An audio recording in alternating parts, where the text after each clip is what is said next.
Assalamualaikum warahmatullahi wabarakatuh. Alhamdulillahirabbil alamin alladzi bi ni'mati tatimmus sholihat wa bi dzikri sulahaihi tatanazzalur rahmat wal barakat wassalatu wassalamu ala sayyidi sadat sayyidina maulana Muhammadin qutbil qadat wa ala alihi wa ashabil anjumiz zahirat amma ba'du. Allahumma sholli ala ruhi sayyidina Muhammadin fil arwah wa ala jasadi fil ajsad wa ala qabrihi fil kubur wa ala alihi washabihi wasallim. Allahumma sholli ala sayyidina Muhammadin qamaril wujud fi hadzal yaum wa fi kulli yaum wa fil yaumil mau'ud sirran wa jahran fid dunya wal ukhra wa ala alihi washabihi wasallim. Rabbi shrah li sadri wa yassir li amri wahlul 'uqdatan min lisani yafqahu qawli. Rabbi zidni ilma warzuqni fahma. Allahumma aftah alaina futuhal arifin waj'alna khalisatan liwajhikal karim. Allahumma arzuqna fahman nabiyyin wa ilhamal malaikatil muqarrabin. Allahumma nawwir qulubana binuri hidayatika kama nawwartal arda binuri syamsika. Rabbana anfa'na bima 'allamtana, Rabbi 'allimna alladzi yanfa'una, Rabbi faqihna wa faqih ahlana wa qarabati lana fi dinina. Allahumma inna na'udzubika min ilmin la yanfa' wa qalbin la yakhsha wa amalin la yurfa' wa du'ain la yusma'. Ya Allah, lindungi kami dari mempunyai ilmu yang tidak bermanfaat, dari mempunyai hati yang tidak pernah khusyuk, dari mempunyai amal ibadah yang tidak pernah diterima, dari mempunyai doa yang tidak pernah dikabulkan. Allahumma sholli ala sayyidina Muhammadin tibbil qulub wa dawaiha wa afiyatil abdan wa shifaiha wa nuril absar wa diyaiha wa kutil arwah wa ghidaiha wa ala alihi washabihi wasallim. Allahumma sholli ala sayyidina Muhammadin wa ala ali sayyidina Muhammad madanil judi wal karam mambail ilmi wal hilmi wal hikami wa barik wa sallim walhamdulillahirabbil alamin. Di malam hari ini kita masih ditakdir oleh Allah bisa menghembuskan nafas. Saya mensyukuri nikmatnya, nikmat nyawa, nikmat hidup yang insya Allah penuh dengan limpahan barokah, maghfirah, taufik dari Allah Subhanahu wa Ta'ala, mendapatkan ridho darinya dan syafaat dari Nabi Muhammad SAW, meneruskan perjuangan dakwanya di muka bumi sampai akhir zaman. Semoga semua ilmu yang kita baca dan kita simak bersama ini jadi ilmu yang nafi', yang manfaat dunia sampai akhirat, khususnya berguna untuk diri kita sendiri dan berguna untuk masyarakat yang hidup di sekitar kita. Ala hadin niyat wa ala kulliyatin sholihah wa ala kulli manawa salafus sholeh wa ala kulli niyati jami'i masyaikhina wa jami'i awliya Indonesia, jami'i awliya itis'ah wa ala kulli niyati jami' mu'allif wal ulama al madhkurin asma'uhum fi hadzal kitab wa khususan muallif hadzal kitab Syekh Ibnu Hajar al Asqalani, Syekh Muhammad Nawawi bin Umar al Jawi al Bantani,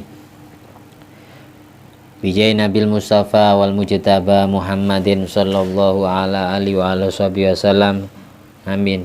Bisri asraril Fatihah. A'udzubillahi minasyaitonir rajim. Bismillahirrahmanirrahim. Alhamdulillahirabbil alamin arrahmanir rahim maliki yaumiddin. Iyyaka na'budu wa iyyaka nasta'in. Ihdinas siratal mustaqim. Siratal ladzina an'amta 'alaihim ghairil maghdubi 'alaihim waladdallin. Amin. Mari baca bersama-sama. Astaghfirullahalazim li wa li walidayya wa li ashabil huquqil wajibati aliyya wa li jami'il muslimin wal muslimat wal mu'minin wal mu'minat al ahya'i minhum wal amwat.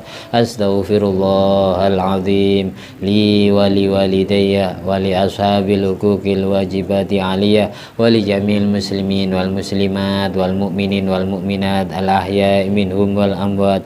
Astaghfirullahalazim li wa li walidayya wa li ashabil huquqil wajibati aliyya ولجميع المسلمين والمسلمات والمؤمنين والمؤمنات الأحياء منهم والأموات اللهم صل على سيدنا محمد وعلى آل سيدنا محمد اللهم صل على سيدنا محمد وعلى آل سيدنا محمد اللهم صل على سيدنا محمد وعلى آل سيدنا محمد La ilaha illallah Muhammadur Rasulullah sallallahu alaihi wa alihi wasallam. La ilaha illallah Muhammadur Rasulullah sallallahu alaihi wa alihi wasallam. La ilaha illallah Muhammadur Rasulullah sallallahu alaihi wa alihi wasallam. Inilah kitab yang kita baca ini, kitab Nasoihul Ibad, makalah yang ke-21, kitab Nasoihul Ibad, makalah yang ke-21, halamannya halaman 12. Wal maqalatul hadiyatu wal ishrun, makalah yang ke-21 dari kitab Nasoihul Ibad ini, nasihat-nasihat bagi hamba-hamba Allah. Kalau dibaca Nasoihul Ubad, nasihat bagi orang yang ahli ibadah kepada Allah. Kalau dibaca Nasoihul Ibad, maka nasihat bagi orang-orang yang menjadi hambanya Allah. An Aliin, ada hadis diriwayatkan dari Sayyidina Ali radhiyallahu anhu wa karramallahu wajhah. Semoga Allah meridhai Sayyidina Ali dan memuliakan wajah Sayyidina Ali. Amin. Kun jadilah kamu indallah, di sisi Allah, khairon nas, termasuk paling baiknya manusia.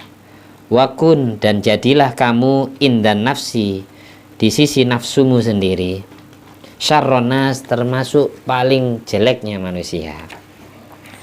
Jadilah dirimu di sisi Allah termasuk kategori orang yang paling baik di antara manusia. Jadilah kamu di sisi nafsumu sendiri termasuk paling jeleknya manusia. Di sini dari sabda Nabi Muhammad SAW yang diriwayatkan dari Sayyidina Ali ini membuahkan hasil tawadhu. Kita itu diperintah tawadhu, merendahkan diri, bukan rendah hati tapi rendah diri. Kalau rendah hati namanya putus asa, tapi kalau rendah diri itu merendahkan diri yang merupakan lawan kata atau antonim kata sombong atau gumede, bangga kepada diri sendiri. Orang itu ketika di mata Allah dia termasuk paling baiknya manusia, berarti dia adalah di antara kekasih Allah. Sementara kalau di mata hati sendiri dia anggap dirinya orang yang paling hina, orang paling jelek, maka menimbulkan tawadhu, tidak sombong. Yang berhak sombongnya cuma Allah. Hamba itu harus rendah diri, jangan rendah hati. Kalau rendah hati namanya pesimis, putus asa. Wadhalika, hadis yang diriwayatkan Sayyidina Ali ini, kama qala Sayyidi Syekh Abdul Qadir Al-Jilani qaddasahu sirrah, semoga Allah mensucikan sirnya Syekh Abdul Qadir Al-Jilani. Sebagaimana ucapan Syekh Abdul Qadir Al-Jilani senada dengan hadis riwayat Sayyidina Ali barusan, Syekh Abdul Qadir Jilani ini berpesan kepada semua muridnya pada waktu itu. Idza laqita ahadan minan nas, ketika kamu bertemu orang lain, ra'aital fadla lahu alaika, engkau harus memandang kemuliaan pada diri orang itu mengalahkan kemuliaan kamu sendiri. Ketika kamu ketemu orang lain, anggaplah orang yang kamu jumpai lebih terhormat, lebih mulia, lebih baik daripada dirimu sendiri. Watakul, dan kamu harus berucap, asa ayyakuna indallah khairan minni wa arfa'a darajatan. Barangkali orang ini di sisi Allah termasuk paling baiknya manusia daripada aku, dan lebih tinggi derajatnya daripada aku sendiri. Itu cara orang melatih tawaduknya hati, latihannya kayak gitu. Setiap ketemu siapa saja, setiap ketemu orang lain, harus merasa orang yang kita jumpai lebih terhormat dari kita, lebih mulia dari kita, lebih baik dari kita, lebih soleh dari kita, lebih alim dari kita. Itu untuk ngobati hati yang biasa sombong, hati yang biasa gumede, bangga dengan kehebatannya sendiri. Sampai dikasih keilmuan oleh Allah. Kalau ingin jadi orang alim yang tawadhu, carilah orang yang lebih alim dari kamu. Kamu diberi kelebihan oleh Allah jadi orang ahli ibadah. Carilah orang yang kelas ibadahnya lebih beribadah daripada kamu. Ketika kamu ditakdir menjadi hamba Allah yang soleh, biar hati kamu tidak merasa soleh, biar hati kamu tidak merasa sombong, bangga, carilah orang yang lebih soleh dari kamu. Itu cara ngobati penyakit sombongnya hati.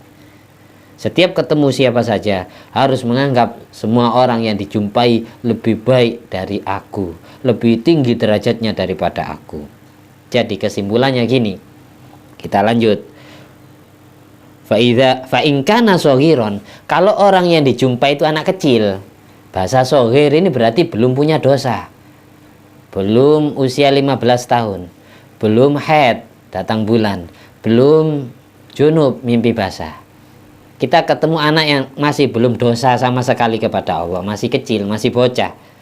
Kulta, maka kita untuk melatih hati kita biar tetap tawadhu, rendah diri di hadapan Allah, biar nak sombong. Caranya, ketemu anak kecil, maka kita harus bilang, hadza lam ya'sillah. Anak ini tidak pernah bermaksiat sama sekali kepada Allah. Wa ana qad asaitu. Sedang aku sudah tumpukan maksiat yang aku kerjakan. Anak ini tidak pernah dosa kepada Allah, sedang aku pernah. Anak ini tidak pernah bermaksiat kepada Allah, sedang aku pernah bermaksiat, malah sering. Harus nganggap diri kita itu lebih jelek daripada anak kecil itu. Fala syakka annahu khairun minni. Kalau sudah perasaan hati demikian, maka kita berarti merasa anak kecil itu lebih baik daripada aku. Anak kecil itu semisal ditakdir mati sebelum balik, dia langsung masuk surga. Dia tidak akan pernah disiksa oleh Allah. Karena tidak punya dosa, mau disiksa gimana? Sedang kita belum tentu, meskipun dosa kita satu, belum tentu satu dosa ini diampuni langsung oleh Allah. Masih mampir dulu ke neraka, atau masih disiksa dulu di alam kubur. Na'udzubillah min dzalik. Itu cara ngobati penyakit sombongnya hati kita, biar tidak gampang bangga dengan kehebatan sendiri, dengan kesolehannya, dengan ketakwaannya, dengan keilmuannya, dengan ibadahnya, dengan harta kekayaannya. Tidak boleh sombong. Saya ini kaya, sering sodako, orang itu miskin, tidak pernah sodako. Tidak boleh kayak gitu.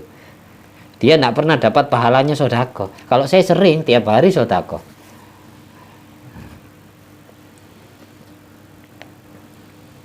Terus berikutnya, wa in kana kabiron, jika orang yang dijumpai itu orang dewasa, orang yang usianya sama kayak kita, maksudnya usia orang sudah umumnya sudah mukallaf, sudah ditaklif, dituntut menjalankan hukum syariat, wajib sholat fardu, wajib puasa Ramadan, wajib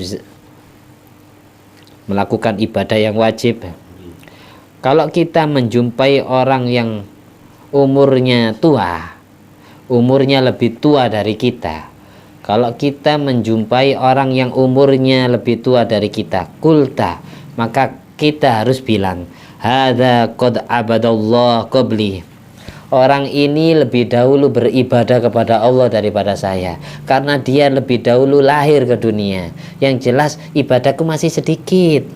Orang ini ibadahnya sudah banyak, karena umurnya lebih tua daripada aku. Wa in kana aliman. Kalau ketemu orang lain dan orang lain itu lebih alim dari kamu, maka kamu harus bilang gini, kulta hadza u'tiya malam ablugh. Orang ini sudah dikasih sesuatu yang belum aku punya. Kalau aku bodoh, orang ini alim. Wa nala malam anal. Dia sudah memperoleh sesuatu yang tidak aku peroleh. Dia mempunyai ilmu banyak, sedang aku tidak punya ilmu sama sekali. Ilmuku cetek, ilmuku sedikit. Wa alima ma jahiltu wa huwa ya'mal bi ilmi. Dan orang ini mengetahui sesuatu yang masih aku bodohi. Orang ini mengamalkan ilmunya. Dia beramal dengan ilmunya. Sedang aku beramal dengan kebodohanku. Kayak gitu, harus merasa kayak gitu. Itu cara ngobati penyakit sombong, penyakit kiber atau penyakit ujub, bangga kepada diri sendiri. Karena penyakit itu penyakit berbahaya, bisa membuat zong pahala ibadah yang kita lakukan gara-gara kita sombong, gara-gara kita gumede, anggap membanggakan diri kita lebih tinggi derajatnya dari orang lain. Nah, harus tawadhu. Umumnya kandak ya, kalau kita umurnya tua, ketemu anak yang umurnya lebih muda dari kita tapi dia alim, banyak wawasan ilmunya, paling tidak mau ngaji. Umumnya manusia kayak gitu. Ketika ada anak muda sudah dibikin alim, wawasan ilmunya luas, paling yang sepuh-sepuh gengsi mau ngaji. Iya enggak? Kebanyakan kan seperti itu. Jadi tidak dilihat ilmunya tapi dilihat usianya. Ngapain ngaji ke anak itu? Anak itu umurnya lebih muda dari saya, ibadahnya masih banyak kan aku. Nah, itu bahaya penyakit sombong kayak gitu, gara-gara gengsi. Padahal ya sudah sadar maupun tidak, tetap orang itu menyadari dirinya masih kurang wawasan ilmu, tapi malu bertanya kepada anak yang lebih muda darinya meskipun dia wawasan ilmunya luas.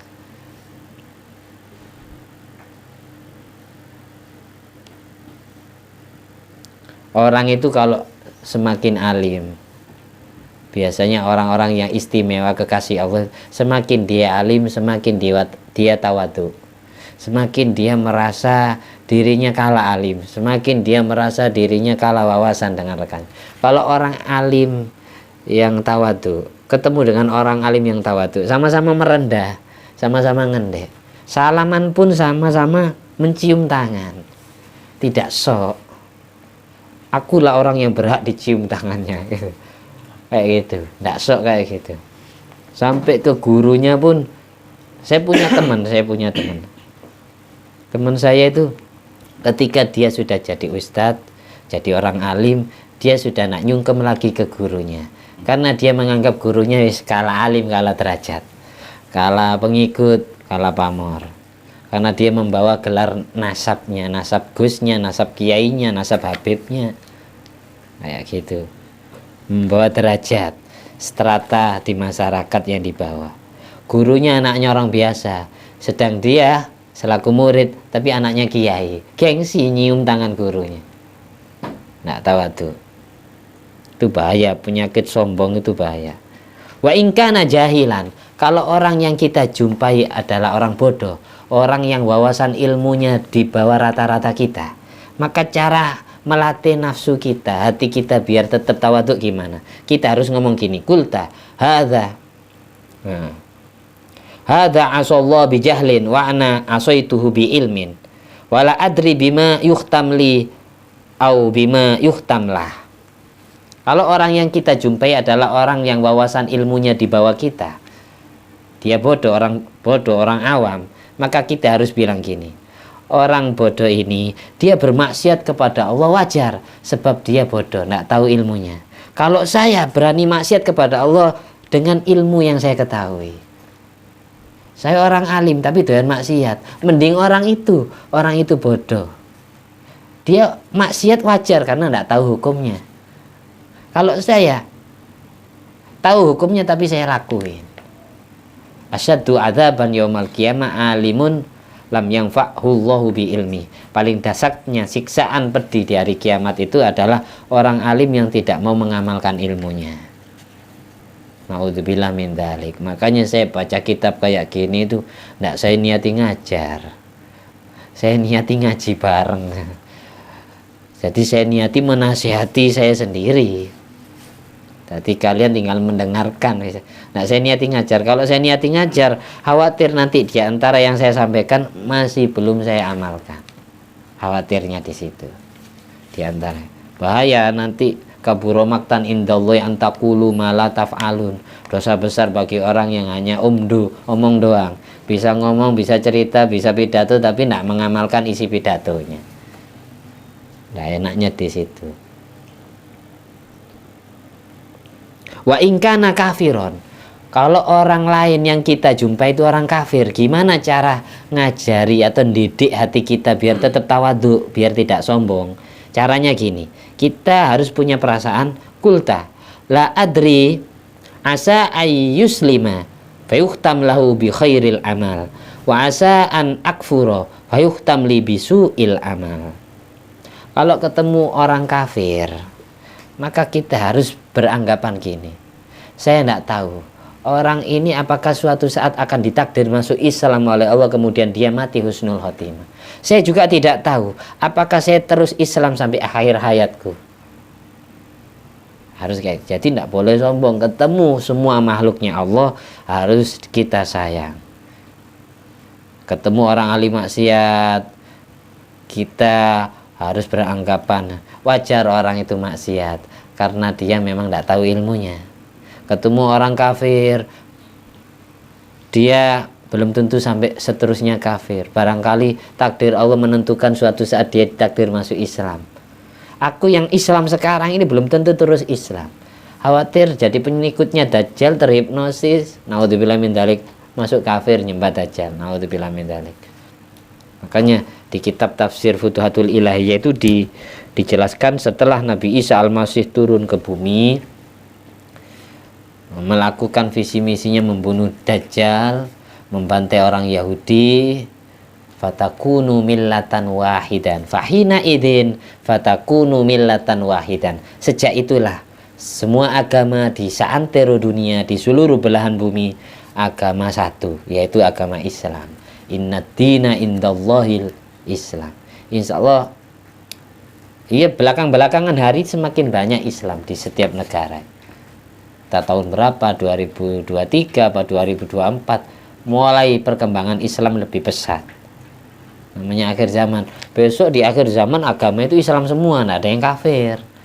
Orang-orang Kristen itu pasti masuk Islam yang nututi masa itu. Karena apa? Mereka mulai sadar bahwa selama ini Tuhan yang mereka tuhankan masih hidup, yaitu Nabi Isa Al-Masih. Nabi Isa membongkar kedok pembohongan orang Yahudi dan pendeta-pendeta Yahudi yang mendustakan Nabi Isa disalib itu. Makanya di Al-Quran dikatakan wama sholabu wama qatalu wama sholabu walakin syubbiha lahum. Sebenarnya orang Yahudi, orang musyrik tidak membunuh Nabi Isa, tidak mensalib Nabi Isa, tetapi wajah Nabi Isa dimiripkan oleh Allah dengan orang lain. Ketika Nabi Isa diangkat ke langit kayak lorong waktu gitu, kayak Nabi Isa itu dikejar-kejar mau dibunuh, masuk ke sebuah tenda, setelah itu tembus ke langit kedua. Lalu orang yang mengejarnya yang pertama kali masuk ke tenda itu, wajahnya langsung diganti oleh Allah dengan wajahnya Nabi Isa, dimiripkan. Akhirnya yang disergap, yang ditangkap adalah orang yang ngejar pertama ini. Loh, ini yang ditangkap. Saya bukan Nabi Isa, ini Nabi Isa, wajahnya Isa. Akhirnya diantara mereka musyawarah rapat. Iya, kalau postur, kalau wajah Isa tapi postur tubuhnya, badannya bukan. Bingung. Suaranya pun bukan. Oh iya. Terus orang pertama yang masuk ke sini kemana? Ya saya ini. Mikir, bingung. Innal ladzina ikhtalafu fi lafi syakkin. Sesungguhnya orang Yahudi, orang musyrik yang bersengketa tentang Nabi Isa, mereka sangat ragu-ragu ketika mensalibnya. Ragu-ragu. Kalau ngomong sekarang kepada orang Kristen, mereka mungkin antara percaya dan tidak. Besok percaya sendiri kalau Nabi Isa sudah turun ke bumi. Makanya intinya jangan benci orang Kristen. Khawatir suatu saat dia ditakdir masuk Islam oleh Allah. Kita malah sebaliknya. Naudzubillah min dzalik. Tidak boleh sombong. Untuk ngobati hati kita yang sombong itu ya caranya gitu. Selalu husnudon. Ketemu orang apa saja, model apa saja, kita doakan aja. Ketemu orang ahli maksiat ya, kita doakan Allahumma kama farrahtahum fid dunya fafarrihum fil akhirah. Ya Allah, sebagaimana kau bahagiakan dia di dunia, tolong bahagiakan dia di akhirat nanti. Insya Allah akan nemu jalan tobatnya. Ketemu jalan, ketemu anak pacaran di pinggir jalan, ketemu orang judi, ketemu orang lagi mabuk-mabukan atau adu ayam dan lain sebagainya, sampai tidak boleh benci. Itu sejelek-jeleknya mereka itu tetap Allah yang nyiptakan. Allah lah yang menyadarkan hati mereka. Sampai tugasnya cuma ingkar bil qalbi, harus ingkar dalam hati, tidak terima kalau Allah dimaksiati. Setelah itu doakan dia. Kadang orang itu terjerumus dalam jurang kemaksiatan ya, kadang karena mulai kecil tidak pernah dididik ilmu oleh orang tuanya, tidak pernah dingajikan, tidak pernah dipondokkan. Kesalahan orang tuanya. Makanya tugas kita yang tahu ini, meskipun kita sendiri adalah tidak luput dari dosa, tapi setidaknya sering mendoakan orang lain agar dosanya diampuni, ya dosa kita juga diampuni oleh Allah. Semua kekasih Allah itu tirakatnya sering doakan orang lain, sampai tidak kober doakan diri sendiri. Di sini dari apa yang disampaikan oleh Syekh Abdul Qadir Al-Jilani itu mengandung ilmu tawadu, ngajari hati biar terus tawadu.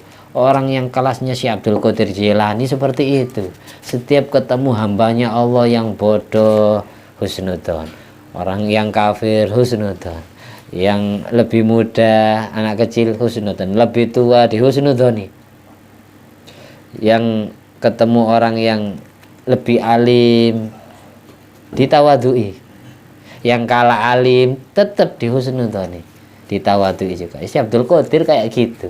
Kita yang tidak mencapai kepada derajat kayak Syekh Abdul Qadir malah sombong, gengsi. Rata-rata orang itu gengsi. Makanya itu saya lebih senang ngajari anak yang tidak pernah mondok daripada yang pernah mondok. Umumnya anak yang pernah mondok itu ngeremehkan. Karena apa? Dia pernah belajar ilmu kitab sama seperti dulu, ngeremehkan. Oh, dulu saya diajari itu sama guru. Akhirnya tidak semangat ngaji. Malah orang yang tidak pernah mondok sama sekali, tidak pernah belajar, biasanya semangat. Tapi intinya kita itu ya seumur hidup harus terus thalabul ilmi. Meskipun kita sudah beristri, sudah punya anak, sudah punya cucu, tiap hari ngaji, tiap hari mendengarkan ilmu. Hati itu kalau sering mendengarkan ilmu, disirami ilmu, disilami ilmu, lama-lama subur, sadar-sadar dewe. Sering dengarkan pengajian, apalagi yang didengarkan ulama-ulama akhirat. Karena apa yang diomongkan itu kelakuannya beda dengan ulama dunia. Saya sering nge-share pengajian saya ke teman-teman yang tidak tahu kalau saya punya YouTube. Mereka rata-rata jawabannya gini, sampun kulo share Ustaz, sampun kulo subscribe katanya. Ustaz, sudah saya subscribe dan sudah saya like ya. Saya tidak butuh itu katanya. Saya jawab gitu. Tadi aja ada anak Sumeneb itu, promo lah, promo Ustaz ya ini kamu gitu. Saya tidak butuh itu. Entah kamu subscribe maupun tidak, kamu tonton mau tidak, saya ingin ngajak kamu agar mendengarkan ilmunya Allah. Itu permintaan. Dikira aku ndolek duit apa gini. Saya sudah punya uang banyak itu. Saya dibikin kaya oleh Allah. Misal banyak yang subscribe ya terserah, nggak ada yang subscribe terserah. Sepenting itu dokumentasi. Biar orang-orang yang pernah saya kenal, mereka juga ikut ngaji meskipun jarak jauh. Ndolek duit ke YouTube, ya ndak barokah lah. Sering pernah saya ketemu dengan alumni teman-teman saya ketika silatnas, ketika ada lakukan masayih. Itu mereka ngomongnya kayak gitu rata-rata, identik dengan dunia. Dikira saya cari uang dari YouTube mungkin anak-anak. Saya buat YouTube itu karena banyak usulan dari yang teman-teman yang sudah jauh hidupnya dengan saya. Ustaz, buat YouTube kenapa? Biar saya juga ikut ngikuti. Kalau hanya pesan suara di WA kurang jelas, nggak kelihatan orangnya. Akhirnya bikinlah ya. Setiap anak yang saya share malah komennya gitu, sudah saya subscribe Ustaz. Nggak butuh itu. Yang penting kamu tonton, kamu dengarkan, lalu kamu amalkan ilmunya. Itu yang saya harapkan. Bukan di subscribe toh. Apa tujuannya itu? Nggak mungkin barokah uang dari itu kalau menjual agama. Makanya Doa setiap ziarah kan selalu doanya Nabi Muhammad SAW. Itu selalu saya lantunkan. Allahumma la taj'al musibatana fi dinina wa la taj'alid dunya akbaru hammina wa la mablagha ilmina wa la tusallit alaina bidunubina man la yarhamuna. Nabi Muhammad SAW itu setiap selesai baca Al-Quran tidak lupa doa itu. Setiap khatam Quran tidak lupa doa itu. Di antara doa yang diistiqomai Nabi kalau lagi khataman. Ya Allah, jangan kau jadikan musibah menimpa agamaku. Jangan kau jadikan dunia termasuk sesuatu yang menyusahkan hatiku. Jangan kau jadikan dunia termasuk sesuatu yang menjadi faktor penyebab terjualnya ilmu dan agamaku.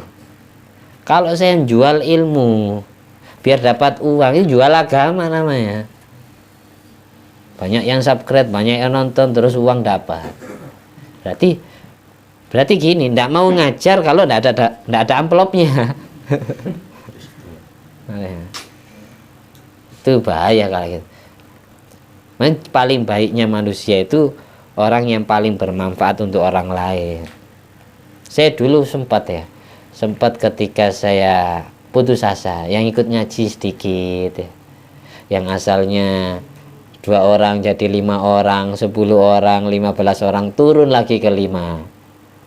Turun lagi ke 3 ekor. Terus saya ngelamun, kadang ngelamun, berdoa, apakah karena dosaku mereka tidak mau saya ajari ilmu ya, kayak gitu.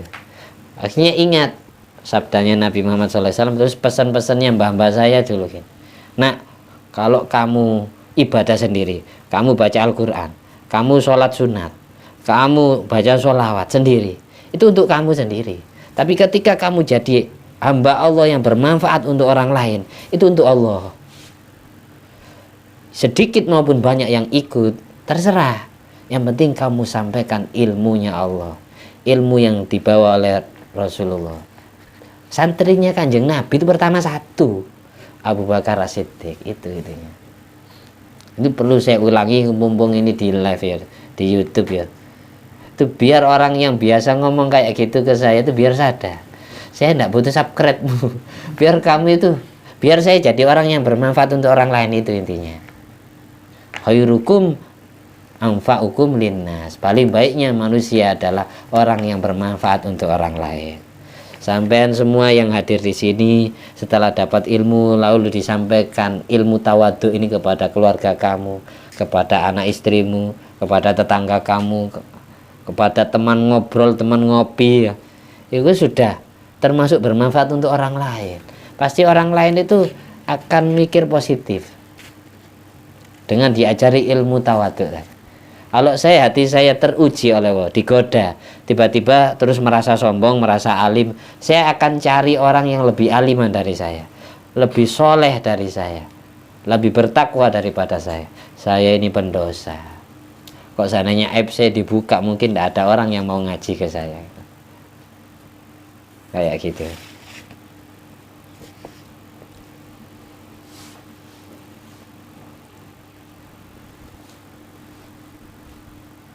Tuh hampir semua orang yang saya kirim itu, yang jauh-jauh yang kenal itu ngomongnya gitu. Sudah saya subscribe Ustaz ya. Tapi tidak ditonton, podo ae. Butuh saya itu kamu tonton terus kamu amalkan ilmu yang saya sampaikan, itu permintaan saya kepada Allah. Makanya saya sering doa itu, Allahumma ja'alna mimman katsara tabi'i sayyidina Muhammad wa firqatah. Ya Allah, jadikanlah kami semua termasuk orang yang menjadi faktor penyebab banyaknya pengikut Nabi Muhammad, menjadi faktor penyebab banyaknya penerus perjuangan dakwahnya Nabi Muhammad. Jadikanlah saya orang seperti itu. Gara-gara saya pengikutnya Nabi tambah banyak. Tuh. Jadi yang ngatur Allah, yang mendatangkan. Perkenalan kita semua itu karena Allah yang mendekatkan tanpa direncanakan.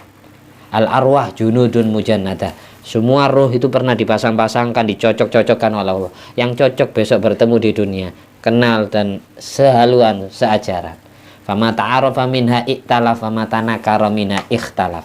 Yang cocok ruhnya besok ketemu di dunia, yang tidak cocok tidak bakalan ketemu. Kalau memang ketemu tidak pernah sejalan. Dia Islam, dia kafir. Dia ahli maksiat, dia ahli ibadah. Tom and Jerry, berantem terus ya. Jadi kalau kita misal terus kenal, itu memang dulu ketika di alam ruh sebelum dimasukkan ke rahim ibu, berarti ruhnya pernah cocok, akhirnya ketemu. Apalagi untung kalau ruh kita cocok dengan Nabi Muhammad SAW. Makanya di doa Maulid Simtuduror, wa krimil arwaha minna bilika khairil anami wa balighil mukhtara anna min sholatin wa salami. Ya Allah, muliakanlah ruh-ruhnya kami yang sedang baca sholawat ini, dan ruh-ruhnya para wali, para nabi yang hadir yang kami tawasuli ini. Pertemukan dengan Nabi Muhammad, biliko, bertemu khairil anam, paling baiknya makhluk, yaitu Nabi Muhammad SAW. Semua ruh itu nyungkem kepada kanjeng Nabi, bersujud, salaman kepada kanjeng Nabi. Wa belighil mukhtaru anna min sholatin wa salam. Ya Allah, sampaikanlah sholawat dan salam pilihan ini kepada Nabi Al-Mukhtar, Nabi pilihanmu, yaitu Nabi Muhammad. Sampaikan sholawat dan salam kami kepada beliau, ya Allah. Gitu maksudnya. Biar ruhnya cocok dengan ruhnya Nabi Muhammad, biar bertemu, biar nyungkem. Meskipun jasmaninya tidak nyungkem, tapi ruhnya ditarik oleh Allah, nyungkem kepada Nabi kalau Nabi hadir. Allahumma shalli ala sayyidina Muhammad wa ala ali sayyidina Muhammad.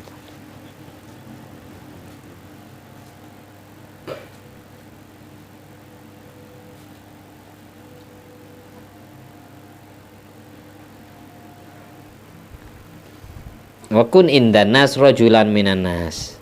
Wa kun indan nas rajulan minan nas.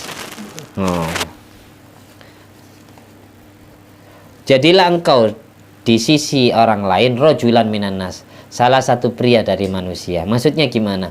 Fa inna Allah yakrah ayyara abdahu mutamayyizan an ghairi kama fil hadis. Sebagaimana hadis tadi, Allah itu sangat benci kepada hambanya yang membeda-bedakan, yang membeda-bedakan dirinya dengan orang lain. Lebih mulia aku daripada orang itu, mending akulah ahli ibadah, orang itu tidak pernah ibadah. Mending akulah ibadah meskipun hanya sholat maghrib sama isya, orang itu tidak sama sekali. Allah itu sangat benci kepada hamba yang membanding-bandingkan orang lain, sampai tidak kober lihat jidatnya sendiri. Kan biasa lihat baduke wong liya, tidak pernah lihat jidatnya sendiri. Yang dinilai orang lain toh, tidak pernah menilai dirinya sendiri. Akhirnya sombong, gumede, tidak muncul tawadu. Wa kana ba'dhum yad'u bihadad doa. Sebagian ulama ada yang berdoa gini. Meskipun kita tidak niru doa bahasa Arab, tapi tirulah doa bahasa Jawa atau bahasa Indonesianya.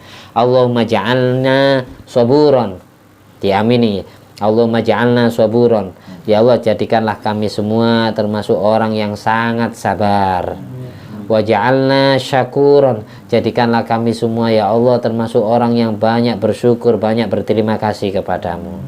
Waja'alna fi ainaina saghiran, ya Allah jadikanlah kami di mata kami sendiri termasuk orang yang kecil, orang yang banyak dosa, orang bodoh, orang yang lemah, orang yang hina. Wa fi a'yunin nas kabiron, jadikanlah kami semua ya Allah di mata orang lain termasuk orang yang besar, di mata diri kami sendiri termasuk orang yang kecil. Amin ya rabbal alamin. Seperti itu cara doa agar kita jadi orang yang tawadhu. Kalau kita tidak minta tolong kepada Allah, tidak bisa jadi orang kayak gitu. Makanya mumpun punya mulut, punya hati, ya minta.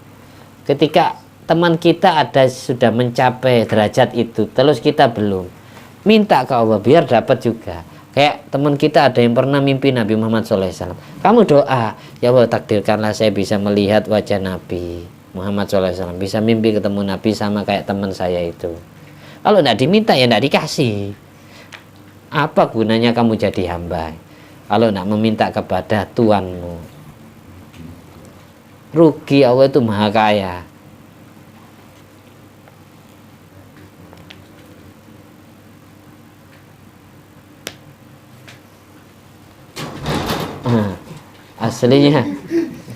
Aslinya yang banyak sombong itu orang yang derajatnya rata-rata, orang yang teruji sombong itu satu ya, orang yang merasa dirinya lebih terhormat dari orang lain. kayak dia Habib, kayak dia Kiai, kayak merasa dirinya Gus, kayak merasa dirinya Ustadz, kayak merasa dirinya orang ahli ibadah, kayak orang yang merasa dirinya alim, kayak merasa dirinya kaya. Ini yang rawan terserang penyakit sombong, orang-orang itu. Mending orang-orang yang tidak punya kelebihan sama sekali. Orang sederhana, biasa, mastur. Makanya di hikam itu diajari tirakat humul. Idfan wujudaka fi ardil humul. Kuburlah jati dirimu di dalam bumi kesamaran, dalam bumi penyamaran. Fama nabata mimma lam yudfan la yatimmu nitajuh. Segala macam aktivitas ibadah yang tumbuh tanpa dikubur, yang tanpa disembunyikan, itu tidak akan sempurna pahalanya, tidak akan sempurna buahnya. Karena rawan dari riya. Orang yang ibadahnya kelihatan orang lain itu rawan dari riya. Sodako paling ikhlas sodako siri. Ketika tangan kanan berbuat baik, tangan kiri seolah-olah tidak tahu. Itu peribahasanya kayak gitu.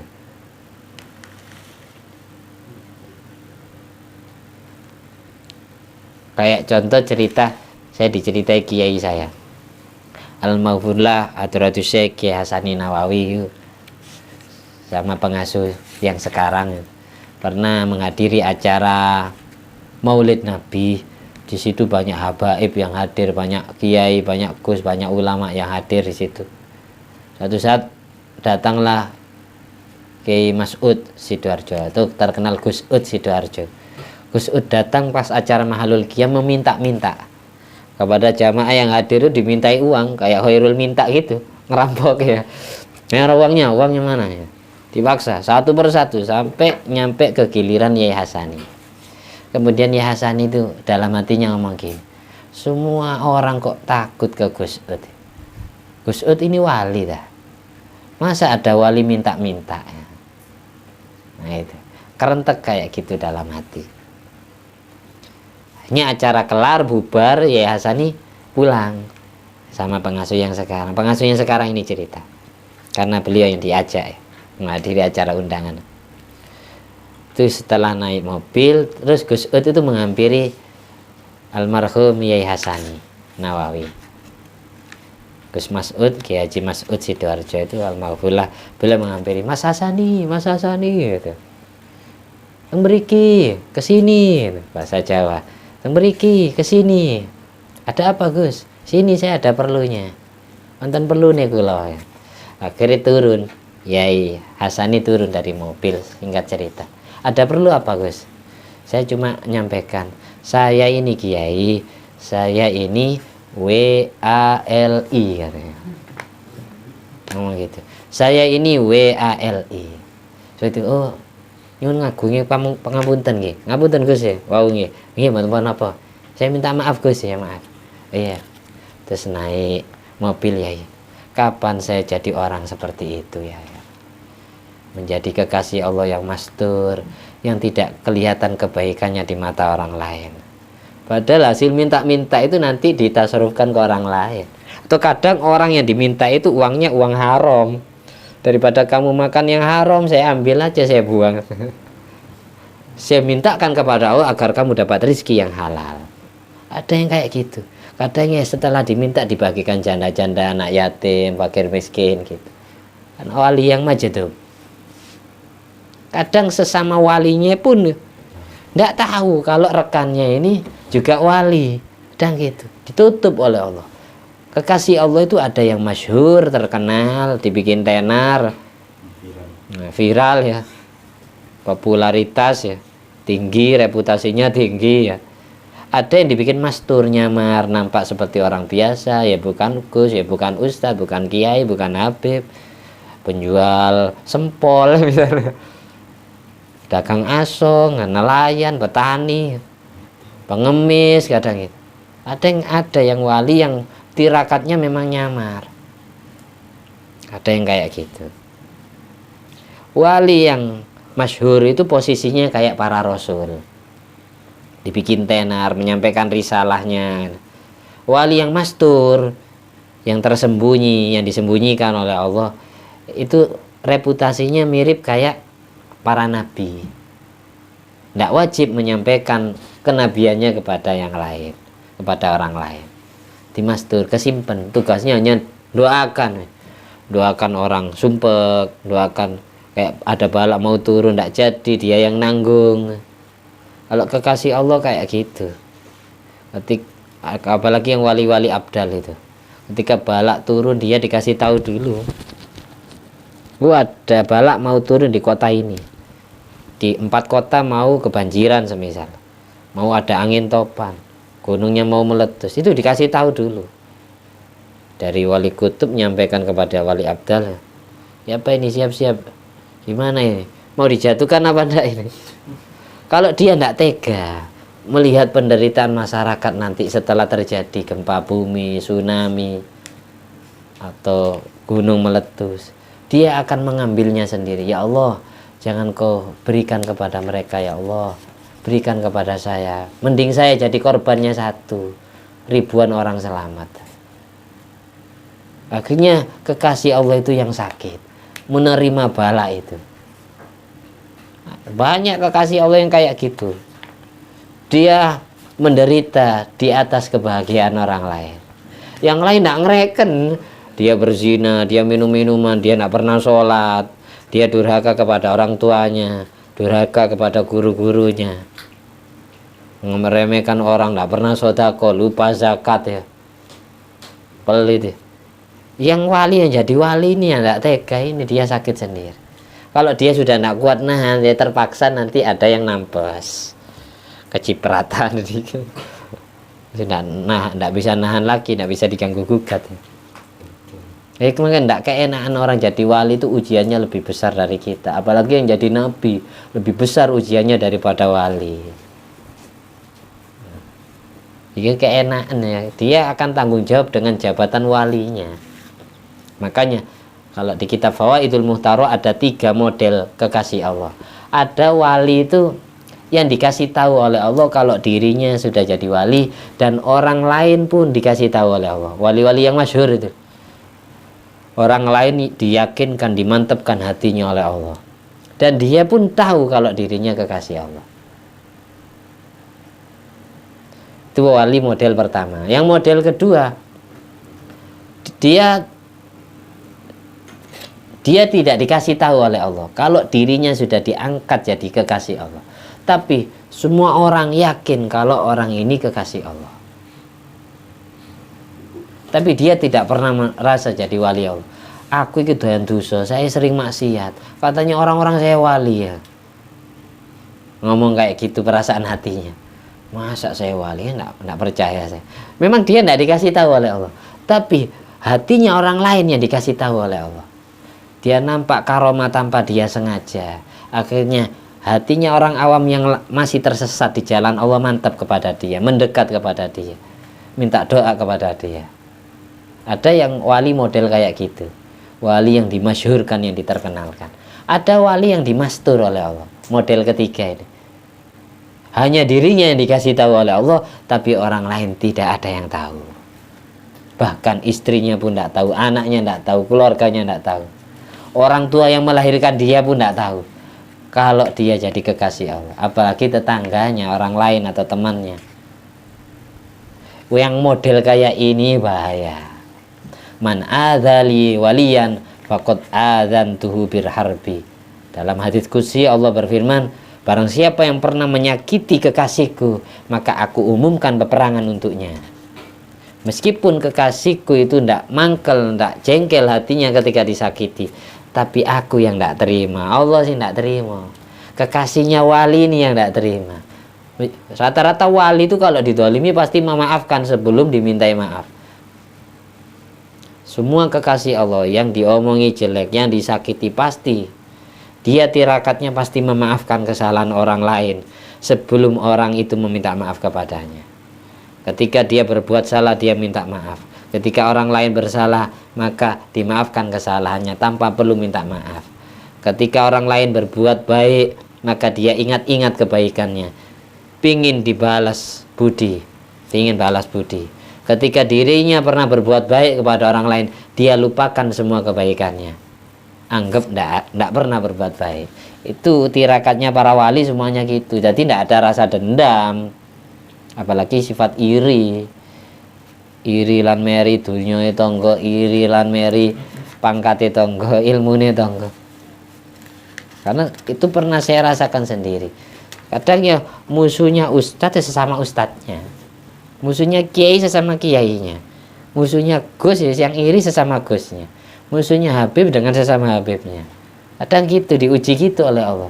Temannya yang meskipun alim ini ngerti ilmu sesama ngerti ilmunya, kadang dia tersetani dengan sifat hasud sehingga iri karena kalah pamor. Semua murid hormatnya ke temannya, sementara dia tidak dihormati.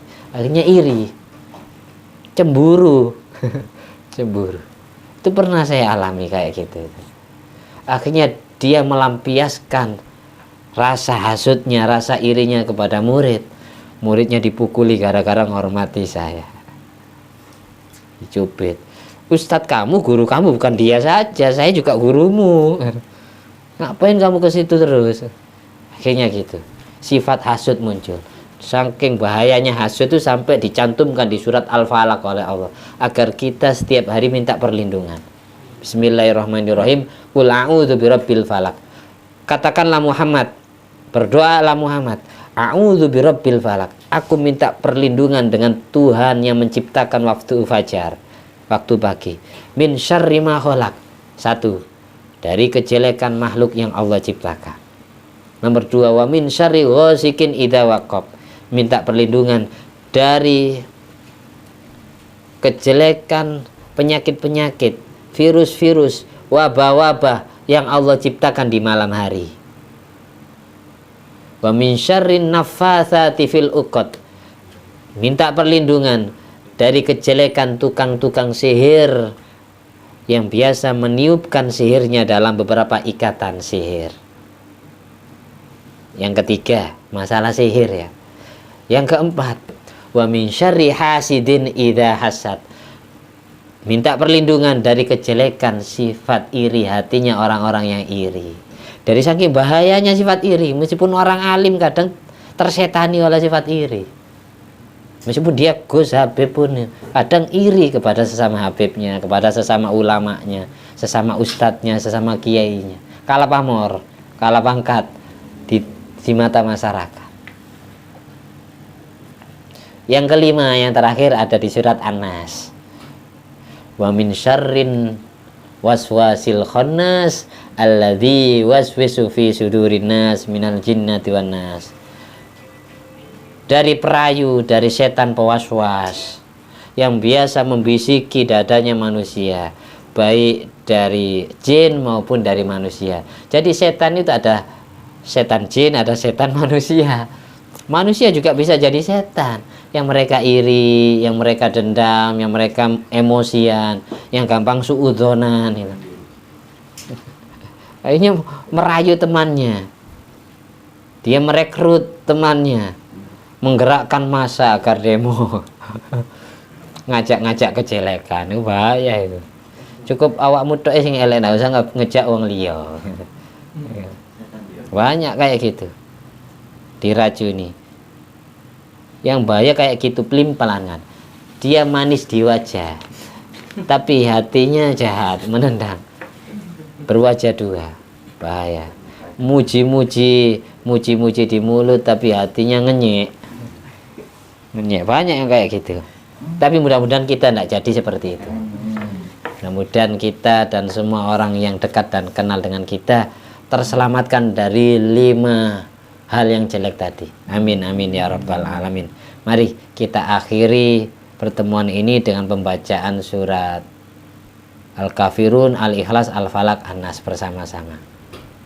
Bismillahirrahmanirrahim. Qul ya ayyuhal kafirun la a'budu ma ta'budun wa la antum 'abiduna ma a'bud wa la ana 'abidum ma 'abadtum wa la antum 'abiduna ma a'bud lakum dinukum waliyadin. Bismillahirrahmanirrahim. Qul huwallahu ahad Allahus samad lam yalid wa lam yulad wa lam yakul lahu kufuwan ahad. Bismillahirrahmanirrahim. Qul a'udzu birabbil falaq min syarri ma khalaq wa min syarri ghasikin idza waqab wa min syarrin naffatsati fil 'uqad wa min syarri hasidin idza hasad. Bismillahirrahmanirrahim. Qul a'udzu birabbin nas malikin nas ilahin nas min syarril waswasil khannas alladzi waswisu fi sudurin nas minal jinnati wan nas. Bismillahirrahmanirrahim. Alhamdulillahirabbil alamin. Allahumma sholli ala sayyidina Muhammad wa ala sayyidina Muhammad. Ya Allah, jadikanlah kami semua, jadikanlah keluarga kami, jadikanlah masyarakat yang hidup di sekitar kami, tetangga kami, famili kami, keluarga kami, anak istri kami, semua orang yang dekat dan kenal dengan kami, jadikanlah mereka semua orang-orang yang ahli ibadah kepadamu. Mereka yang masih kafir, takdirkanlah menjadi muslim, mu'alaf. Mereka yang masih ahli maksiat, takdirkanlah bertobat kepadamu ya Allah. Bibarakati sholawat ala nabi. Allahumma sholli ala sayyidina Muhammad wa ala ali sayyidina Muhammad. Bifadli subhana rabbika rabbil izzati amma yasifun wa salamun alal mursalin walhamdulillahi rabbil alamin. Amin. Wassalamualaikum warahmatullahi wabarakatuh.